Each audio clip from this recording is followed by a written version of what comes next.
Le restaurant est de ceux où l'on vous replie la serviette quand vous allez aux toilettes, avec des nappes blanches impeccables, des conversations feutrées et une carte des vins plus chère que mon crédit immobilier mensuel. J'observe Sloane faire glisser ses doigts parfaitement manucurés sur le linge, traçant des motifs invisibles pendant qu'elle prépare son discours. Ses ongles sont des ovales parfaits, d'un rose délicat qui crie salon hors de prix.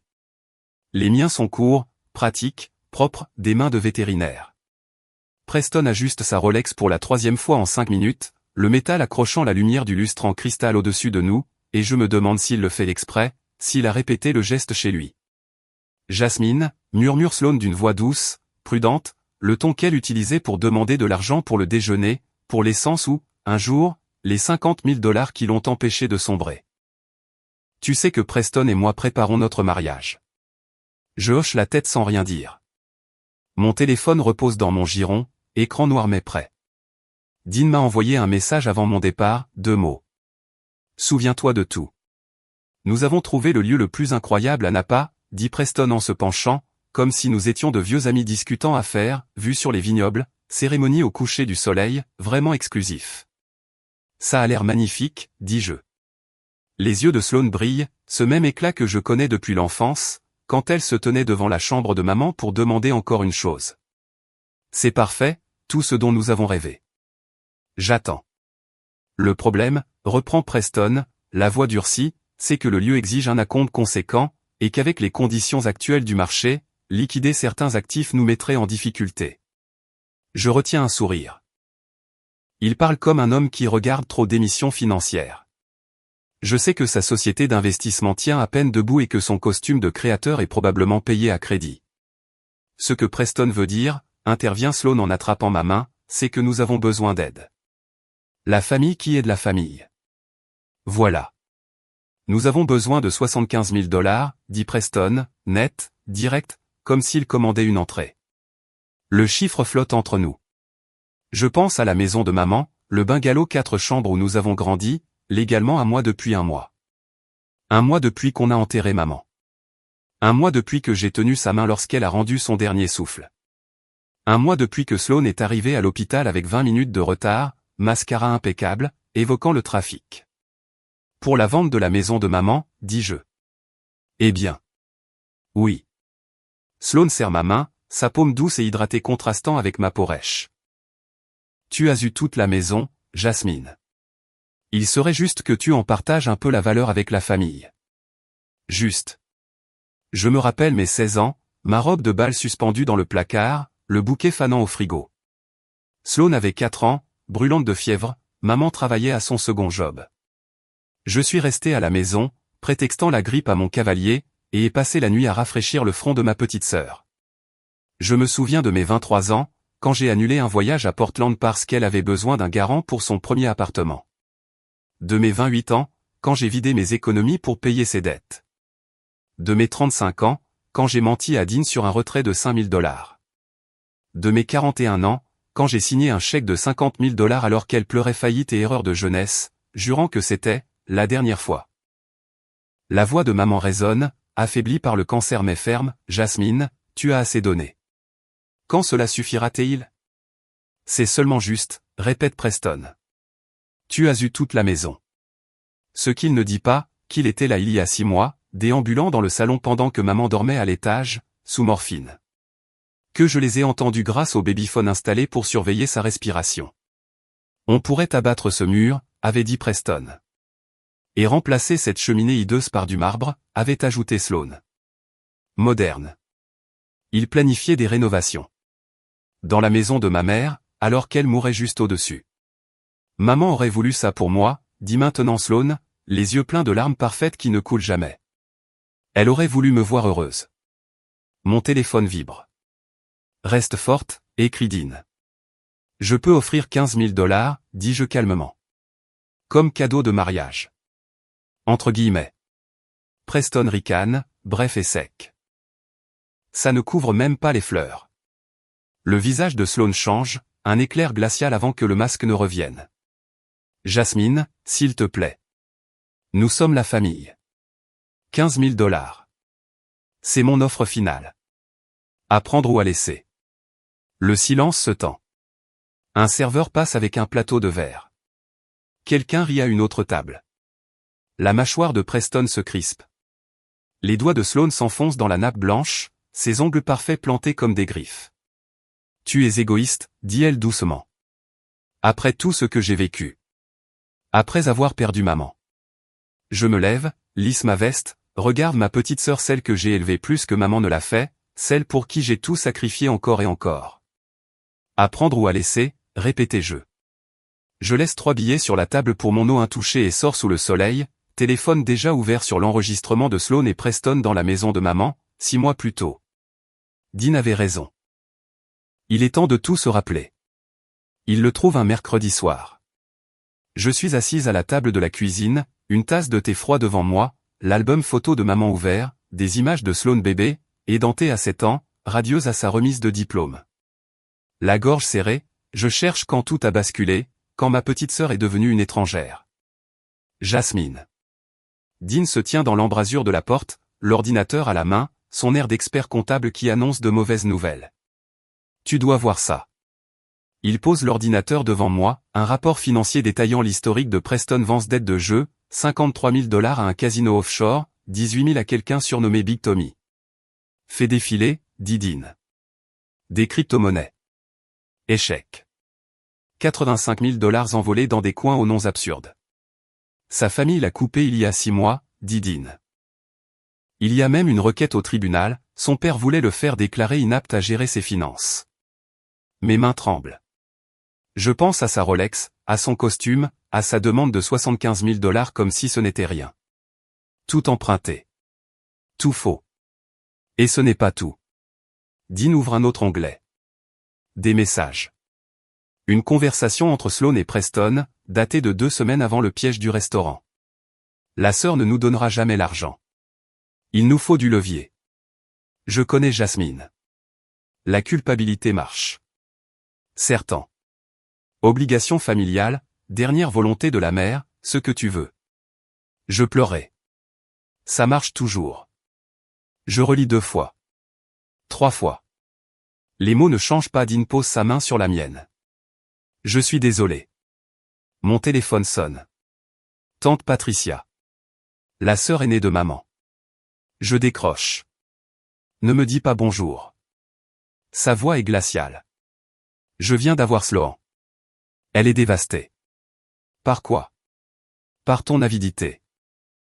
Par le fait que tu gardes tout pendant qu'elle n'a rien. Ta mère aurait honte. Le choc me gifle. Rien de tout cela n'est vrai. C'est ta sœur, Jasmine. Ta petite sœur. Et tu la traites comme une étrangère. Sa voix se brise. Je te croyais meilleur que ça. Elle raccroche. Je pose le téléphone avec précaution.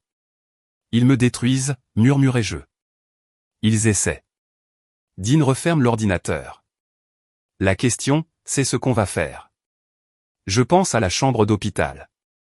À ces semaines où Sloane est venue 2 fois à peine, 20 minutes chacune, pendant que je dormais dans un fauteuil, tenant la main de maman, lisant pour elle quand la douleur l'empêchait de dormir.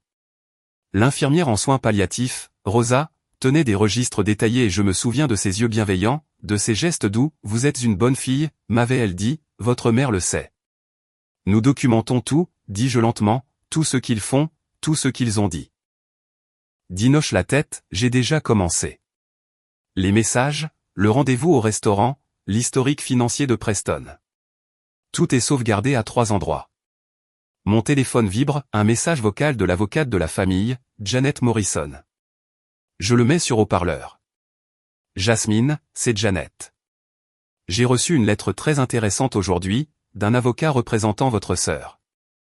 Sloane menace de contester le testament. Je veux que vous sachiez que c'est totalement infondé, le testament est béton et votre mère était parfaitement lucide lorsqu'elle l'a rédigé.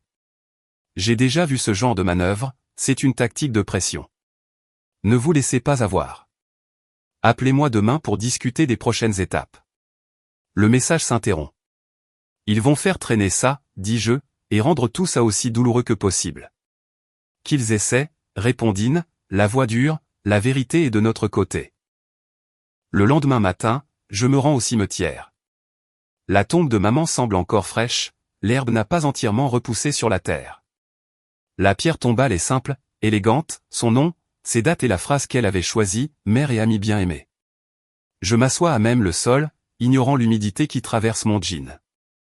Je comprends maintenant, lui dis-je. La maison n'était pas qu'une question d'argent, c'était une protection. Tu savais que Sloan ferait ça. Tu savais que j'aurais besoin de quelque chose qu'il ne pourrait pas m'enlever. Le vent traverse les arbres, un oiseau appelle au-dessus. Je vais me battre, dis-je. Je ne les laisserai pas détruire ce que tu m'as laissé. Mon téléphone sonne, Janet Morrison. Je voulais vous dire ceci directement, déclare-t-elle. Votre mère est venue me voir 3 mois avant sa mort. Elle a mis à jour son testament parce qu'elle s'inquiétait de Sloan. Elle m'a dit, je cite, ma fille aînée a tout donné, ma cadette a tout pris. Il est temps que cela cesse. Je ferme les yeux. Maman savait. Bien sûr qu'elle savait. Merci, soufflai-je. Il y a encore une chose, poursuit Janet. J'envoie aujourd'hui une lettre de mise en demeure à Sloan et Preston. S'ils poursuivent cette campagne de diffamation, nous aurons des bases solides pour une plainte pour harcèlement. Après avoir raccroché, je reste encore un moment devant la tombe, puis je me rends à la clinique où ma collègue Sarah m'attend avec un café et une expression farouche. J'ai vu cet avis, dit-elle. Je l'ai déjà signalé comme faux et j'ai appelé les autres associés. Nous publions un communiqué pour te soutenir. Vous n'êtes pas obligé. Si, nous le sommes. Elle me tend le café. Nous sommes aussi ta famille, Jasmine. Celle qui compte vraiment. Ce soir-là, 3 cousins m'appellent, ils s'excusent, disent que l'histoire de Sloan ne tenait plus debout après réflexion, qu'ils se souviennent de qui était vraiment là pour maman. Puis mon téléphone émet une notification, la baby shower du bébé de ma cousine Rachel. L'invitation a été annulée. Sloan sera là, et je ne veux pas de drame. Je suis désolé. Merci de comprendre. Dean me trouve en train de fixer le message sans rien dire, il m'enlace simplement tandis que je craque enfin en larmes. 3 jours plus tard, la voix de Sloan au téléphone est différente, plus douce, brisée. Jasmine. Je suis tellement désolé. Elle pleure, vraiment, pas les larmes calculées du restaurant. J'ai été tellement stressé par le mariage, par l'argent, par tout. J'ai dit des choses horribles. Je suis dans la cuisine, le téléphone collé à l'oreille, regardant Dean remplir le lave-vaisselle. Il lève les yeux, et j'y vois l'avertissement. Je veux juste arranger les choses, poursuit Sloan. On peut se voir? Juste nous 4. Preston veut s'excuser aussi. On a trouvé une solution qui conviendrait à tout le monde. Mon estomac se noue. Quel genre de solution? Viens simplement dîner, s'il te plaît. Parlons comme une famille. Il y a ce steakhouse que Preston connaît, un endroit vraiment chic. C'est pour nous. Demain soir à 19h? Je devrais dire non. Tout en moi hurle, danger. Mais alors elle prononce les mots qui fonctionnent toujours, maman voudrait qu'on essaie au moins, non? Après avoir raccroché, Dean pose l'assiette qu'il tenait. Tu ne vas pas vraiment envisager ça. Elle avait l'air sincère. Désespérée. Il se sèche les mains. C'est un piège, Jasmine. Tu n'en sais rien. Si, j'en suis sûr. Il sort son téléphone, tape quelque chose. Quel est le nom du steakhouse? Je lui dis. Il consulte. État à consentement unilatéral, dit-il. Le restaurant est de l'autre côté de la ligne du comté. Et alors? Alors on prend une assurance. Il me regarde. Un téléphone, enregistrement activé. Juste au cas où. L'idée me serre la poitrine. Ça me semble mal. Tu sais ce qui est mal aussi? Ta sœur qui essaie de te voler ton héritage. On ne partagera rien sauf si nécessaire. Mais si ça se passe comme je le pense, on sera content d'avoir une preuve. Je passe la journée suivante à m'entraîner, debout devant le miroir de la salle de bain, à garder mon visage calme pendant que Dean m'impose des scénarios impossibles. Signe ça, dit-il en agitant une feuille. Non, réponds-je sans trembler. Ta mère aurait honte de toi. Peut-être. Je respire régulièrement. Mais elle m'a laissé la maison pour une raison. Tu détruis la famille. Je protège ce qu'elle voulait que j'aie. Quand nous arrivons le soir suivant sur le parking du steakhouse, j'ai un dossier dans mon sac, des copies du testament, l'enregistrement de la maison de maman, des attestations de son médecin, de son infirmière de soins palliatifs, de sa meilleure amie. Tout ce qui prouve que Sloan était presque absente durant ces derniers mois. Le restaurant est sombre, boiserie et banquette en cuir. Cher. Le genre d'endroit où même le panier de pain coûte plus qu'un dîner normal. Je les repère tout de suite, pas Sloan et Preston à la table, mais deux hommes en costume au bar qui nous observent entrer, trop attentifs, trop concentrés. Ils ne sont pas là pour manger. Des avocats, murmure Dean, sa main se posant sur le bas de mon dos. Sloan nous fait signe depuis une banquette d'angle, son sourire brillant et impeccable. Preston se lève, sa Rolex captant la lumière tamisée. Vous êtes venu, s'exclame Sloan en me serrant dans ses bras, parfum de luxe. Les hors-d'œuvre arrivent trop vite, comme déjà commandé, calamars, crevettes. Rien que je n'ai choisi. Nous sommes vraiment désolés pour l'autre jour, dit Preston, découpant son steak sans en manger une bouchée. Les émotions étaient fortes. On a réfléchi, ajoute Sloan en prenant ma main. À un compromis. À ce qui serait équitable pour tout le monde. Voilà. Preston sort des papiers de sa veste, les pose près de mon assiette. On a demandé à nos avocats de préparer quelque chose. Un simple accord. Je regarde. Les mots se brouillent, acte de renonciation, transfert de propriété, le nom de Preston partout. C'est très simple, dit-il. Tu transfères la maison dans une fiducie familiale. Tout le monde en profite. Signe, souffle Sloan en serrant ma main. Fais ce qu'il faut pour nous tous. Le geste de Dean est calme, maîtrisé. Il sort son téléphone et le pose sur la table, écran vers le haut, point rouge d'enregistrement bien visible. Non, dit-il doucement. Le visage de Preston pâlit. Que est-ce que c'est? De l'assurance. Dean désigne le bar, les deux avocats sont déjà debout, ramassant leurs affaires. Nous avons assez de preuves de coercition et de fraude. Et les caméras de sécurité du restaurant aussi. Souriez, messieurs. Ils s'en vont rapidement. L'un jette de l'argent sur le comptoir. Disparu avant que Preston ne les rappelle. Vous nous avez enregistrés? La voix de Sloan se brise, non de larmes mais de rage. Des clients se retournent, une femme sort même son téléphone. Oui, dis-je en retirant ma main. Tout comme vous avez tenté de me piéger. Preston tend la main vers les documents, mais Dean est plus rapide, il les éloigne. Tu devrais garder ça, dit-il. Des preuves. Ce n'est pas fini, siffle Sloan, venimeuse. Tu te crois maligne, mais ce n'est pas fini. Preston m'agrippe le bras alors que je me lève. Ses doigts s'enfoncent. Dean est entre nous instantanément. Ne touche pas à ma femme. Le restaurant entier se fige. Je regarde Sloan, vraiment, la petite sœur que j'ai élevée, la fillette fiévreuse, l'adolescente à qui je donnais de l'argent pour déjeuner. Envolée. Ma petite sœur est morte, dis-je, la voix parfaitement stable, le jour où elle a choisi la cupidité plutôt que l'amour. Plus de culpabilité.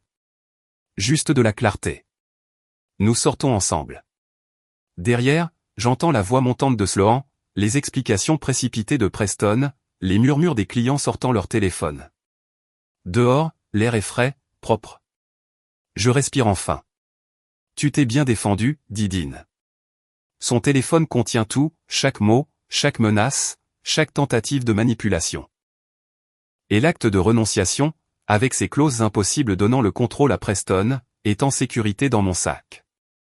Mais avant d'atteindre la voiture, j'entends des pas rapides, furieux. Ce n'est pas fini, crache Sloan en nous rattrapant sur le parking. Mascara désormais coulé, ce masque parfait enfin fissuré. Tu m'entends? Ce n'est pas fini. Preston est derrière elle.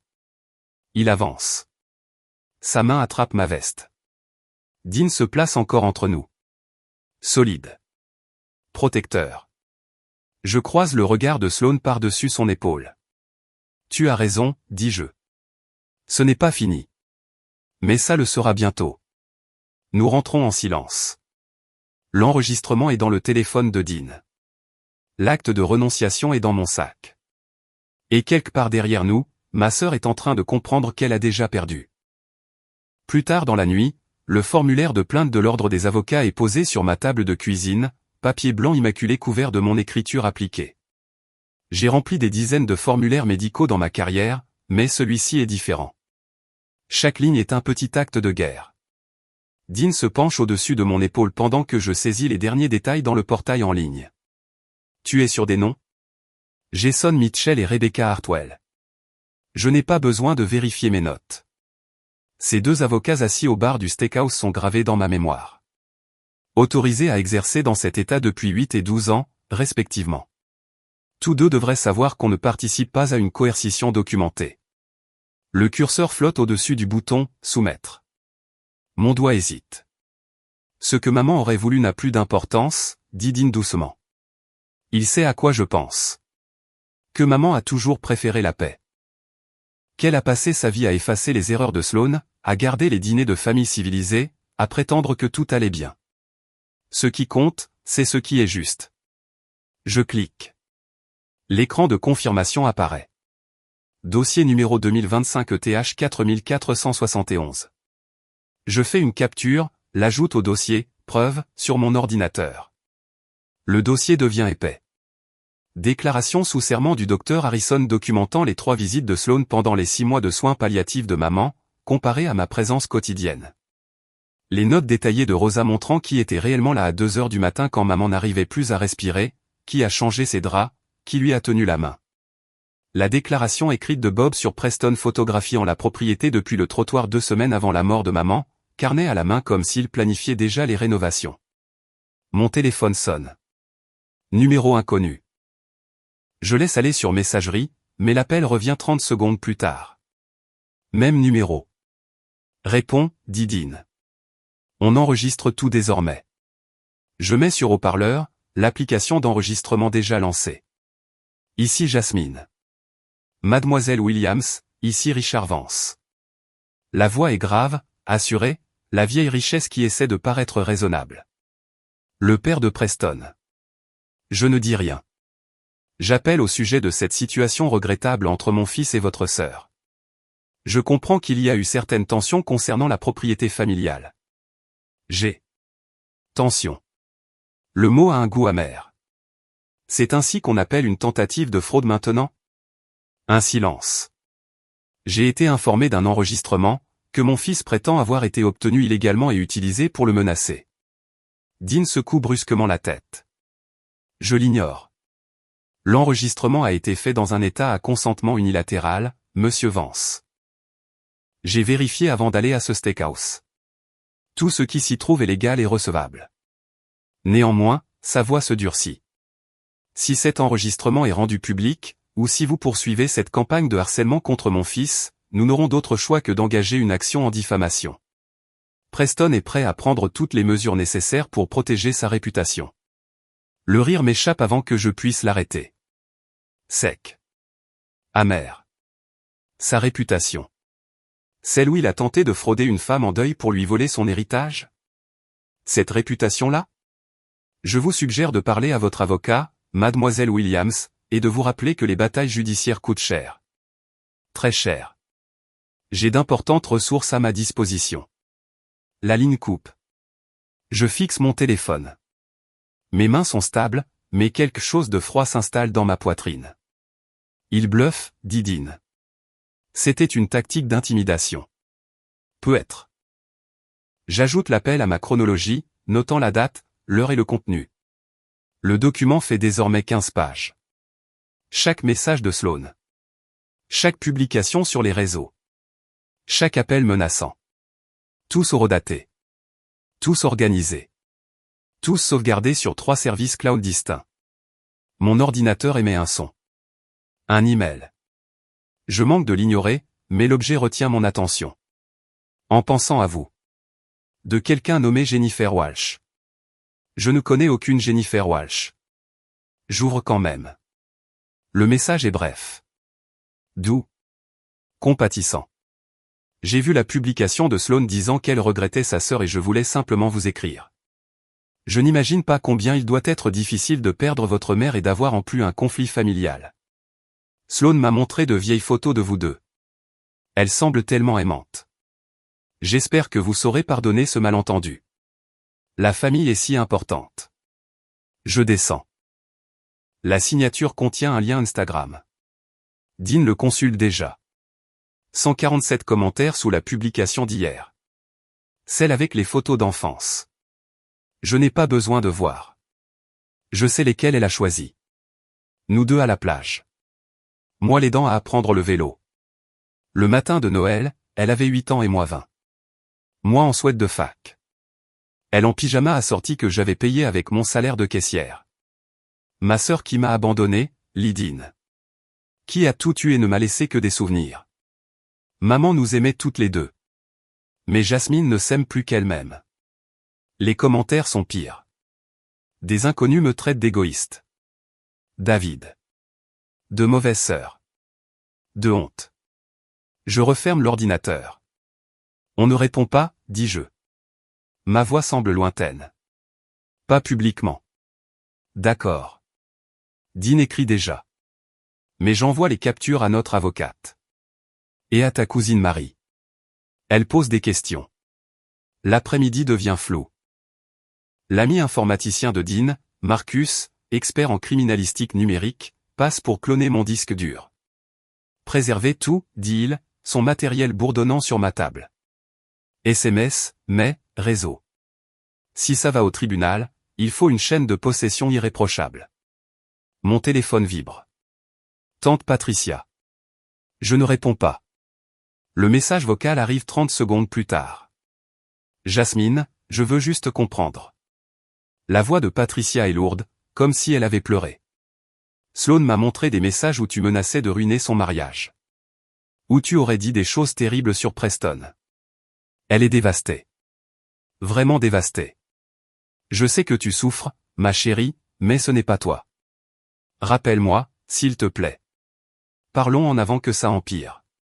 Je sauvegarde le message vocal, l'ajoute au dossier. Elle ment sur les messages, dis-je à Dean. Je n'ai jamais menacé quoi que ce soit. Je sais. Il tape frénétiquement, recoupant les dates. Ce qui signifie que Sloan les a soit fabriqués, soit sortis de leur contexte. Dans tous les cas, c'est une preuve de plus de son schéma de manipulation. Le soir tombe. Je suis à mon bureau, rédigeant des emails pour mes cousins. Pas défensif. Pas en colère. Juste les faits. Date des soins palliatifs. Documentation des présences.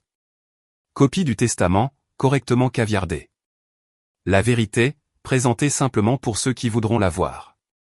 Je ne les envoie pas encore. Notre avocate a dit d'attendre. De la laisser creuser son propre gouffre pendant que nous construisons notre dossier. Mon téléphone sonne encore, cette fois le cabinet. J'hésite, mais le docteur Sanders est associé. Je dois répondre. Jasmine, il faut parler de quelque chose. Sa voix est prudente. Professionnelle. Nous avons reçu une plainte auprès de l'ordre. Anonyme. Affirmant que tu es distraite au travail. Que tu aurais commis une erreur médicamenteuse mettant un patient en danger. Mon estomac se serre. C'est faux. Je sais. Sa voix s'adoucit. J'ai vérifié. Tes dossiers sont impeccables. Chaque médicament est correctement documenté. Mais l'ordre doit enquêter. Procédure. Combien de temps? 2 semaines. Peut être 3. Ça n'affectera pas ton poste ici. On sait tous que c'est infondé. Mais je devais t'en informer. Quand il raccroche, je reste immobile. Il sent son prix à ma carrière. À la seule chose que j'ai construite hors de la famille, hors de l'héritage, hors de la maison de maman. Dean me retrouve 20 minutes plus tard, toujours là, le téléphone dans la main. Ils deviennent désespérés, dit-il. Je hoche la tête. Impossible de parler. Tant mieux, ajoutait-il. Les gens désespérés font des erreurs. Et nous les documentons toutes. L'invitation pour la fête de fiançailles est toujours sur mon frigo. Club privé. Tenue de soirée facultative. Mon nom absent, bien sûr, mais nous savons tous que j'irai. Je lance l'enregistrement. J'écoute la voix de Preston. Signe juste, Jasmine. Le murmure pressé de Sloan. Les pas de l'avocat s'éloignant. La fête approche. Et je suis prête. Le jour venu, le parking du country club est rempli de voitures de luxe. BMW. Mercedes. Une Tesla qui vaut sans doute plus que mon salaire annuel. Dean se gare près de l'entrée, et j'aperçois l'éclat des lustres à travers les grandes fenêtres. À l'intérieur, la fête bat son plein. Tu es sûr, demande Dean. Je vérifie mon téléphone. L'enregistrement est prêt. Celui dans mon sac, chargé à bloc. Je suis sûr. Nous avançons ensemble vers l'entrée. Mes mains sont stables. Ça me surprend. Je m'attendais à ce qu'elle tremble. Une demoiselle d'honneur nous barre le passage avant que nous atteignions la porte. Je la reconnais grâce aux publications Instagram de Sloan. Grande, blonde, portant une robe qui coûte plus que mon paiement hypothécaire. Son sourire est glacé. Tu n'es pas la bienvenue ici, dit-elle. Je suis ici pour que tout le monde voie la vérité, lui réponds-je. Ses yeux se plissent. Elle sort son téléphone et je sais qu'elle écrit à Preston. En quelques secondes, un agent de sécurité apparaît. Uniforme bleu marine, radio à la ceinture. Il est jeune, à peine 25 ans, et semble mal à l'aise. Madame, je vais devoir vous demander de partir, dit-il. Puis le directeur du country club arrive, plus âgé, cheveux argentés, costume qui respire l'autorité. C'est un événement privé. Si vous ne partez pas immédiatement, nous appellerons la police pour intrusion. La main de Dean serre la mienne, une seule fois, puis il regarde le directeur avec son calme d'expert comptable. Nous sommes ici comme clients payants. Le directeur cligne des yeux. Pardon ? Nous souhaitons acheter des boissons au bar, poursuit Dean. Il sort son portefeuille, sonne sa carte de crédit. Cela fait de nous des clients, pas des intrus. Je vois l'expression du directeur changer, il calcule, pèse les implications légales. Il sait que Dean a raison. Le bar du club est ouvert à toute personne désirant consommer. 2 martinis, dit Dean à l'agent. Si cela ne vous dérange pas, la mâchoire du directeur se crispe, mais il acquiesce. Nous venons de gagner du temps. Pas beaucoup, mais assez. À l'intérieur, la salle de réception est tout ce que Sloan voulait, des roses blanches partout, un quatuor à cordes dans le coin, des nappes crème ornées de touches dorées. Les invités sont de ceux qui passent l'été au Hampton et l'hiver à Aspen. Principalement la famille de Preston. Son père se tient près du bar, entouré d'hommes en costume hors de prix. Nous longeons le mur en direction du système audio. Personne ne nous a encore remarqué, tous les regards sont tournés vers la petite scène où Preston ajuste le micro. Puis-je avoir votre attention ? Sa voix résonne. Le quatuor s'arrête, les conversations s'éteignent. Sloan apparaît à ses côtés, radieuse dans sa robe blanche, jouant parfaitement la fiancée adorée. Merci à tous d'être ici ce soir, continue Preston. Sloan et moi sommes très reconnaissants de votre soutien alors que nous commençons ce voyage ensemble. Mon téléphone est prêt. Dean me cache de son corps pendant que je connecte le câble auxiliaire du portable au système. Le véritable amour signifie surmonter les obstacles. Même ceux causés par des membres de la famille rongés par la jalousie. Des murmures traversent la salle. Tante Patricia hoche la tête en essuyant ses yeux. Mais nous avons choisi l'amour plutôt que l'amertume, le pardon plutôt que le ressentiment. J'appuie sur lecture. Le son remplit la salle, net, indéniable, la voix de Preston, enregistrée au steakhouse. Signe simplement l'acte de renonciation, Jasmine. Ça peut être fini en 5 minutes. La voix de Sloan, pressante, signe-le, Jasmine. Bruit de papier. Ma voix calme, vous avez amené des avocats pour me piéger. Preston, nous t'offrons un accord équitable. Je regarde la couleur disparaître du visage de Preston. La bouche de Sloan s'ouvre sans qu'aucun son n'en sorte.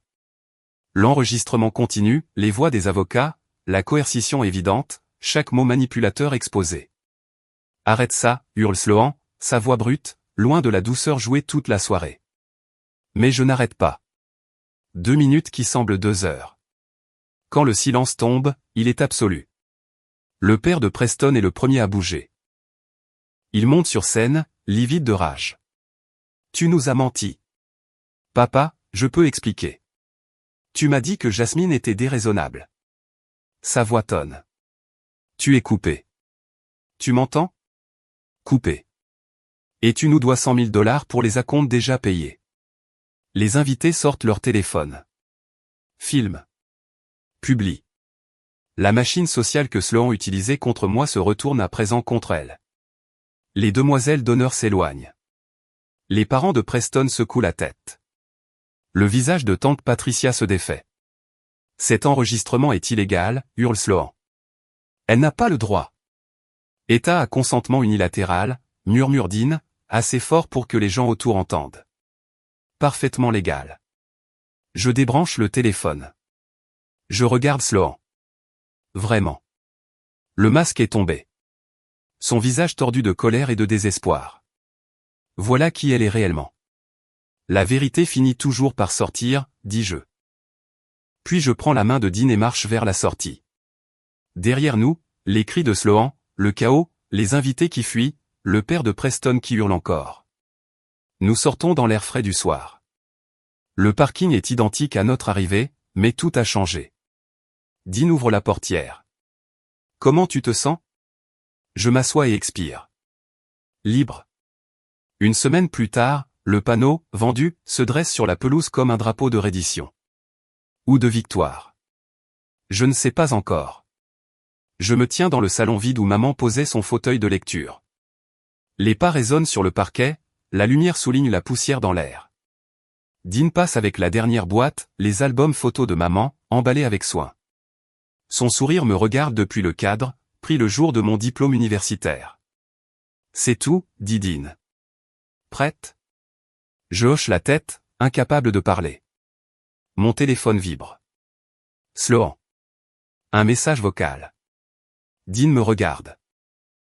Tu vas l'écouter ? Je mets sur haut-parleur. La voix de Sloan remplit la pièce, hystérique. Jasmine, tu dois arranger ça. La famille de Preston l'a coupé. La salle de mariage est perdue. Tout le monde sait. Tu m'as détruite. Rappelle-moi. On doit parler. On est sœurs. Tu ne peux pas m'abandonner. Maman serait tellement déçue. Appelle-moi. S'il te plaît. Le message s'arrête. Le silence revient. Toujours la même manipulation, dis-je. Nouvelle forme, même fond. Dean serre ma main. Tu vas la rappeler ? Je regarde mon téléphone, la liste des appels manqués, des messages non lus depuis 6 semaines. La culpabilité, la colère, les menaces, les larmes, tout le manuel de notre enfance. J'appuie sur supprimer. Non. Cette petite sœur que j'ai élevée ? Elle est devenue une étrangère depuis longtemps. Je ne voulais juste pas le voir. Dean me serre contre lui. Je laisse venir le vrai chagrin, pas celui qu'elle voudrait m'imposer. Le nouveau cabinet a confirmé ma prise de poste dans 2 semaines. Et mon entreprise a approuvé le télétravail, dit Dean. On le fait vraiment. 500 miles plus loin. Un autre état. Une maison qui donne sur les montagnes, pas sur les souvenirs. Un cabinet vétérinaire qui ne connaît ni drame familial ni héritage. Des voisins qui ne chuchoteront pas en me voyant passer. La thérapie commence le mois prochain, la docteure Morrison dit que cela prendra du temps pour défaire tout ça, comprendre pourquoi j'ai tant donné, apprendre la différence entre amour et obligation. Margaret Wilson a organisé un dîner d'adieu, elle a pleuré en me serrant. Ta mère serait si fière de toi. Elle t'a donné cette maison comme protection. Tu le comprends enfin. 3 cousins se sont excusés. Ils avaient cru les mensonges de Sloan, mais l'enregistrement a tout changé. Nous avons échangé de nouveaux numéros. Peut-être que la famille choisie fonctionne mieux que la famille de sang. Le camion de déménagement ronronne dehors. On devrait y aller, dit Dean.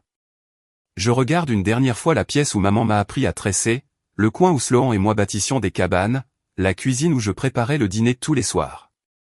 De bons souvenirs. De mauvais aussi. Tous à moi. Mon téléphone vibre encore. Sloan. Cette fois je n'hésite pas, bloqué. Supprimé. Terminé. Dean ouvre la porte. Le soleil éclaire le seuil. Je sors. Verrouille. Dépose la clé dans la boîte de l'agent immobilier. Nous roulons vers le lever du soleil, fenêtres ouvertes, musique entraînante, la main de Dean dans la mienne. Ce soir-là, dans notre nouvelle maison, je prends mon journal. J'écris à la lueur de la lampe pendant que Dean monte les meubles. L'amour ne se mesure ni en dollars ni en sacrifices. Maman le savait. Elle m'a donné la maison non comme un héritage mais comme une épreuve. Je l'ai enfin réussi. Certains m'ont traité d'égoïste. J'appelle ça survivre. Le véritable amour exige des limites fermes contre ceux qui veulent en profiter. Je ferme le journal. Je regarde par la fenêtre. Les montagnes se dressent, violettes contre le ciel sombre. Ici, aucun souvenir douloureux. Juste des possibles. Dean vient derrière moi, m'enlace. Heureuse? Je m'appuie contre lui, sentant la culpabilité disparaître. J'y arrive, dis-je.